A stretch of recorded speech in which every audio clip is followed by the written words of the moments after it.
لوگ بیٹھے ہوئے تھے، مجلس سجی ہوئی تھی، ہجوم عاشقاں تھا، کیف و سرور کی چھم چھم برکھا برس رہی تھی، اور کیسی خوش نصیب مجلس تھی جس میں حضور خود تشریف لے آئے۔ آقا کریم نے ارشاد فرمایا، صحابہ تمہیں کس چیز نے بٹھایا ہے؟ یہ جلسہ کاہے کا ہے؟ کیوں؟ انہوں نے کہا آپ کی صورت میں ہمیں ہادی دیا، رہنما دیا، تو ہم اس پر اللہ کا شکرانہ ادا کرنے کی مجلس سجائے بیٹھے۔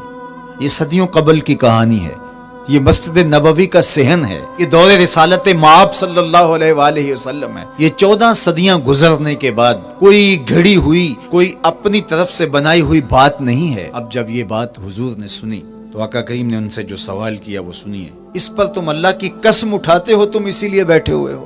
انہوں نے کہا ہم اسی لیے بیٹھے ہوئے، ہمارے بیٹھنے کا کوئی اور مقصود نہیں۔ فرمایا میں نے تم سے جو قسم تم سے اٹھوائی ہے یہ کسی تہمت کی بنیاد پر نہیں، بلکہ ماجرا کچھ یہ تھا، تم یہاں بیٹھے تھے، میں حجرے میں تھا، جبریل امین حاضر خدمت ہوئے، انہوں نے مجھے کہا محبوب ذرا باہر تو نکل کے دیکھو، آپ کے غلاموں کے اس عمل پر اللہ فرشتوں میں ناز کر رہا ہے۔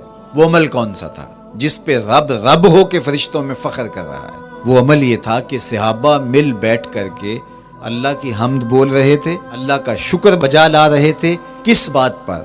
کہ اس نے ہدایت اسلام عطا کی اور محمد عربی کی شکل میں ہادی و رہنما عطا کیا۔